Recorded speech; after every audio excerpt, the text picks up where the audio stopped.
Here's the first thing I noticed. When they patched the sheetrock, they ran it all the way to the edge of the tile. Do you see any grout line up there? It's all been covered up, huh? They caulked it in because they cut the sheetrock. Now look at that. They didn't even do a very good job with the caulking, I must say. Because they got it on the tile and it was hard to get off and all that. No grout line now, right? That's the first thing. You know, when they did this patch, what should they have done? What could they have done? They could have cut the sheetrock back away from the wall edge. Instead of going all the way out to the wall where the tile is, they could have came back in 2 or 3 inches, maybe 4 inches or so, all the way around.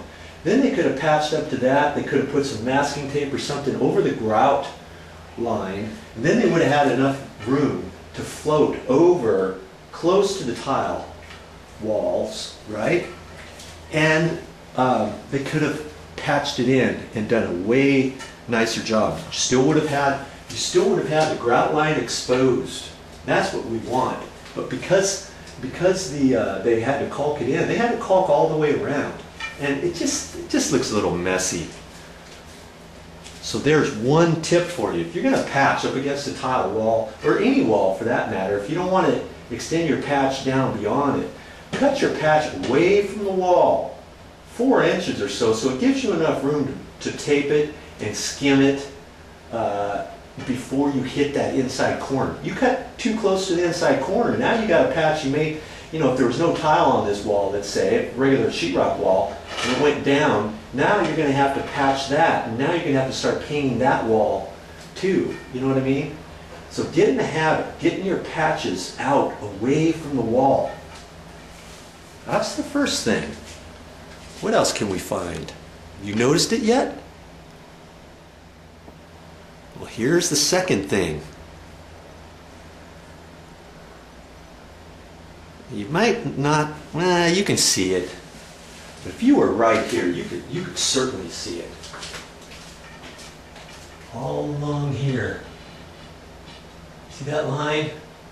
You continue it on through, and I can see it. It's a nice little line. It's not a crack per se.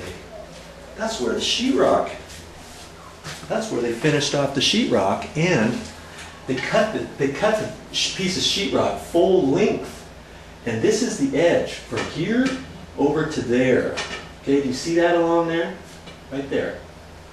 That's the finished edge of the sheetrock. You know, the full length. When you get sheetrock, it's 4 by 8, 4 feet wide, 8 feet long. On the 8-foot long area, it's pre-finished. Have you ever noticed that? It's nicely finished and it's tapered from about here over. The reason why they do that is when you're butting 2 pieces together, you know, side by side, you got enough room for the tape, and that allows your tape to dip in there and finish off. If you got 2 pieces side by side, let's say. Well, in this case, we don't. And because they cut the sheetrock in here, they should have put this finished edge over this way to the right. You know, over here where they had the patch over further. Then they could have put the cut up closer, or actually what I would have done, I would have cut this back, then, you know, 4 inches or so, then I would have that finished piece dip down 4 inches over, and then I would fill that up with the seam there and everything. But when you start off a wall that way, like they did, you have to fill this in with mud from here over, and it takes a nice straight hand to be able to do that, especially up against tile. They didn't do that here, did they? They left it, and now after they painted and everything, I can see that line all the way across there. You might not be able to see it very well on the video, but I think you can see that little indentation. You can see it, pretty sure you can, all the way along there. And that's what that is, that finished edge. And they should have put mud in there and floated it, you know, from here over all the way along this wall. Well, they didn't do that. There's the second thing wrong with this ceiling. You mean there's more, Joe? Oh yeah. The next thing I see, and because this is an off-white ceiling, it's kind of hard to see it, so you're just going to have to, I think you can see it though, but I'm going to point it out to you. When they painted this, you see this line here? Goes across and over here, over, boom, boom, boom, boom, boom, boom, zigzag over. You see all that? That's where they stopped the paint. And, you know, first off, this paint does not match the existing color.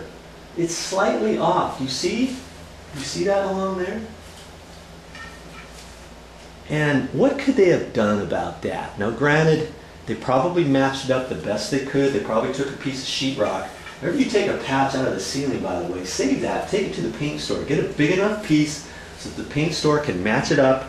And they might take 3 or 4 times with it. So you don't want to get something too small. Maybe 8 inches by 8 inches or something like that. 6 by 6, whatever. Don't get it too small, because if they need to do some paint, you know, they'll mix the paint up and they'll put a little bit on there and then another little area. Pretty soon they got no more bits to kind of look at. So take a big enough piece. Now granted, if you go through all that, the paint store still may not get it perfect.